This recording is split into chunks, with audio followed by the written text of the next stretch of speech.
Sir, ஃபார்மாலிட்டிக்கு ஒரு கையெழுத்து போடுங்க சார். இங்க. வாழ்த்துக்கள் சார்.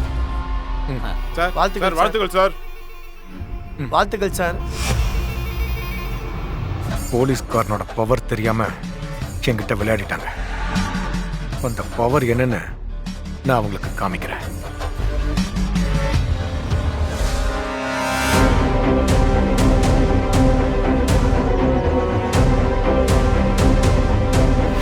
எப்படியோ ஒரு வழியா எல்லா பிரச்சனையும் முடிஞ்சிருச்சு. உங்க அமௌண்ட் என்னன்னு எனக்கு மெசேஜ் பண்ணுங்க. கூடி சீக்கிரம் நான் உங்களுக்கான செக் அனுப்புறேன். நான் இப்ப கிளம்புறேன். எங்க சார், வீட்டுக்கா? வீட்டுக்கு இல்ல, அதை விட முக்கியமான ஒரு இடத்துக்கு போக வேண்டியது இருக்கு. நான் கிளம்புறேன். Okay sir.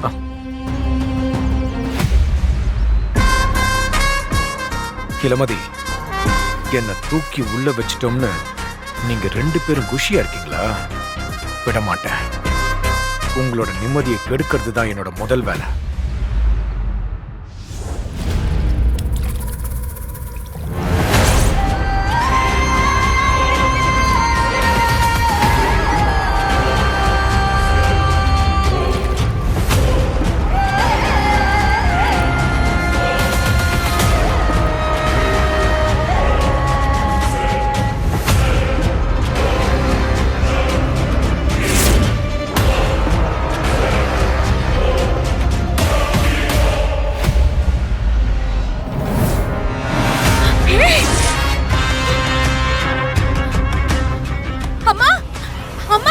என்னாச்சு இளமதி? எதுக்கு இங்க வந்த? ஏற்கனவே எங்களை படுத்து எடுத்ததெல்லாம் பத்தாதா? இளமதி, மரியாதையா போயிடா. பாருங்கம்மா. இளமதி, என்ன வந்தது வராததுமா என் பொண்ணு கிட்ட வம்பிழுக்கிறியா?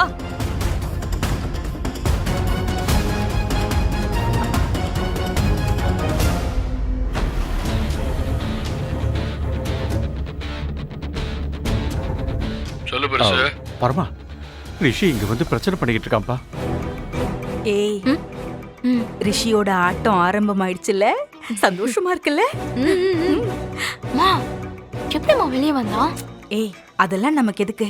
ஆக மொத்தத்துல வந்துட்டான்ல, அது போதும். என்ன நடக்குதுன்னு பாரு. அவன் ஒரு மாதிரியே பேசுறான், ரொம்ப கோவமாவும் இருக்கான். சரி, நான் உடனே வரேன். சரி. இதெல்லாம் கொஞ்சம் கூட நல்லா இல்ல. முதல்ல இங்கிருந்து கிளம்பு. இவ்ளோ தூரம் பண்ணிட்டு எந்த மூஞ்ச வச்சுக்கிட்டு இங்க வந்திருக்க? முதல்ல வெளியில போ. இதே வாய் தான் கொஞ்ச நாளைக்கு முன்னாடி மாப்பிளன்னு வாய் நிறைய கூப்பிட்டுச்சு. இப்ப என்னடானா வெளியில போன்னு சொல்றீங்க. இந்த வீட்டுக்கு வந்து எல்லாருக்கும் நகை போட்டப்ப சந்தோஷமா இருந்துச்சா? நகையா? நகை அதெல்லாம் அப்பவே உங்க அப்பா அம்மா கிட்ட கொடுத்தாச்சு. நீ கொடுத்ததுல ஒரு பொட்டு தங்கம் கூட எங்க கிட்ட இல்ல. ஏன் கொடுத்தீங்க? என் தங்கத்தை தலையில இருந்து கால் வரைக்கும் தங்கத்தாலே குளிப்பாட்டி பார்க்கணும்னு ஆசைப்பட்டேன். அதையும் கொண்டு போய் கொடுத்த?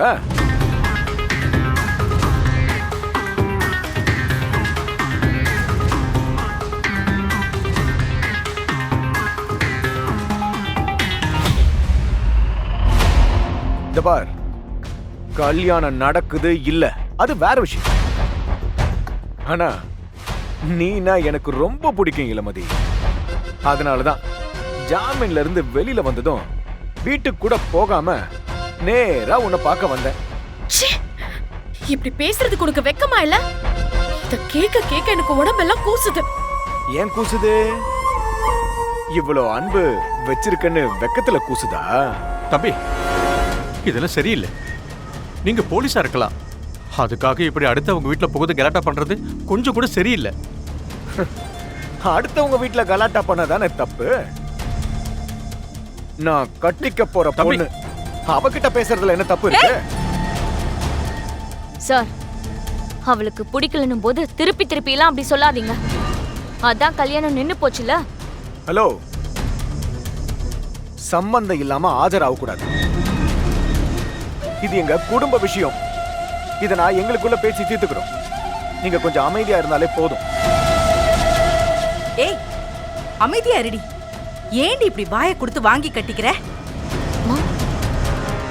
என்ன இளமதி, இவ்வளவு கலாட்டா பண்ணிட்டு இருக்க? நான் வெளியில வந்ததை பார்த்து நீ சர்ப்ரைஸ் ஆவன்னு பார்த்தா நீ ஷாக் ஆனது இல்லாம எனக்கும் ஷாக் கொடுக்குற. நான் எதுக்கு சர்ப்ரைஸ் ஆகணும்? எனக்கு ஒரே ஒரு விஷயம் மட்டும் புரியணும். நீ எப்படி வெளியில வந்த? நான் போலீஸ்காரமா? எவ்வளவு பேருக்கு கேஸ்ல இருந்து தப்பிக்கிறதுக்கு வழியை சொல்லி கொடுத்திருப்பேன்.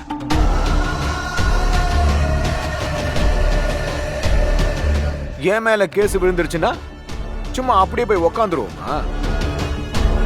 எந்த கேஸ்ல என்ன பண்ணணும், இருக்கிற சாட்சியை எப்படி திசை திருப்பணும்ன்றதெல்லாம் எனக்கு அத்துப்படி. அதை வச்சுதான் நான் ஜாமீன்ல வந்தேன். ஏய் என்ன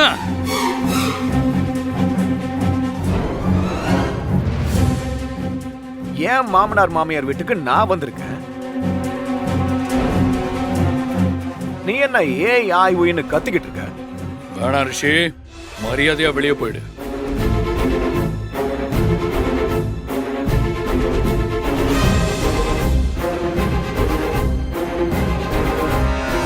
ஏண்டா, உன்ன மாதிரி ரவுடி பொறுக்கி எல்லாம் என்ன அசிங்கப்படுத்தி என் கல்யாணத்தை நிறுத்தி என் வேலையை சஸ்பெண்ட் பண்ண வச்சு அவமானப்படுத்திட்டல்ல. கம்பீரமா வேலை பார்த்த ஸ்டேஷன்லயே என்ன கைதி மாதிரி உட்கார வச்சுட்டல்ல. இதுக்கெல்லாம் உனக்கு நான் பதில் கொடுக்காம விட மாட்டேன்டா. ஏய் என்ன பெரிய உத்தம மாதிரி பேசிட்டு இருக்க? ஒரு பொண்ணை கொல்ல பார்த்துட்டு ஜாமீன்ல வெளியே வந்துட்டா நீ நல்லவன் ஆயிடுவியா? உன் திருட்டுத்தனலாம் வெளியே வரதாண்டா போகுது. கண்டிப்பா அந்த கேஸ் பெருசாகும். நீ மாட்டதான் போற. நீ நினைக்கிற மாதிரிலாம் நடக்காது பரமா. எனக்காக வேற எவனாச்சும் சரண்டர் ஆவான். நீ கோர்ட்டு சட்டத்தை வேணா ஏமாத்தலாம், ஆனா கடவுள் எல்லாத்தையும் பார்த்துட்டு தானே இருக்காரு. உனக்கு தண்டனை கொடுக்காம விட மாட்டார் ரிஷி. ஓ, காதுல சும்மா ஈயத்த காய்ச்சி ஊத்துன மாதிரி எரியுது. சரி சரி, நான் எதுக்கு வந்தனோ அத சொல்லிட்டு போறேன். எல்லாரும் கேட்டுக்குங்க, என்ன தவிர உன் கழுத்துல வேற யாரும் தாலி கட்ட விட மாட்டேன். நீ முழுக்க முழுக்க எனக்கு தான் சொந்தம். நமக்கு இடையில யாரும் கிடையாது. நான் நீ மட்டும்தான். என்னைக்கு இருந்தாலும் நீ என்னோட இளமதி தான். ஏய் வேணாம் ரிஷி, இதெல்லாம் சரியில்லை. நான் குணமா சொல்லும் போதே மரியாதை கிளம்பிடு. இல்ல என்னமோ இளமதி எனக்கு சொந்தம் சொன்னதும் குதிக்கிற. அப்படிதான்டா குதிப்பேன். நீ ஆனதை பாத்துக்க. பா.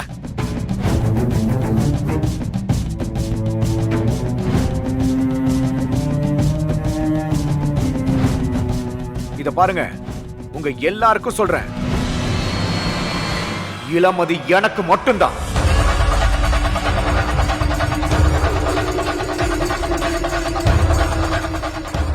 அதுல எந்த மாற்றமும் இல்ல. அத மீறி வேற ஏதாவது பண்ணணும்னு ட்ரை பண்ணீங்க, உங்க மொத்த பேருக்கு கூண்டோட கைலாசம் தான். ஜாக்கிரதை.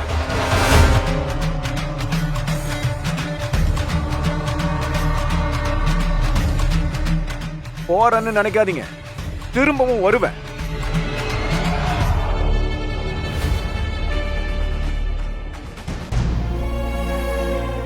ஏன் பரமா நமக்கு மட்டும் இப்படி எல்லாம் நடக்குது? விடு சண்டை கோழி, இவனை மாதிரி 1000 பேரை பார்த்தாச்சு. நீ கவலைப்படாம இரு. அவனால உன்னை ஒன்னும் பண்ண முடியாது. அதையும் கூடி சீக்கிரம் பார்க்க தானே போற. டேய் போடா டேய் வா. பரமா, நீ எனக்காக ஏற்கனவே ரிஷிய பகைச்சுக்கிட்ட. இப்ப மறுபடியும் சண்டை போட்டுட்டு இருக்கியே, தேவையில்லாம ஏதாவது ஆயிட போகுது பரமா. சண்டை கோழி, இவெல்லாம் பிஸ்கோத்து போய. இவெல்லாம் ஒரு ஆளுன்ட்டு இப்படி பயப்படுற? அதெல்லாம் ஒன்னும் ஆகாது. நீ என்ன பத்திலாம் கவலைப்படாத. ஆ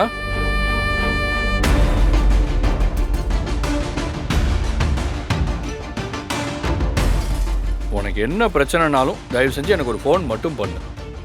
சரி பரமா. சரி பெருசு, நான் கிளம்புறேன். சரி பரமா. பெருசு, இதே மாதிரி எப்பன்னாலும் எதுனாலும் கூப்பிடு. வரேன். பாய் தங்கச்சி. வரேம்மா.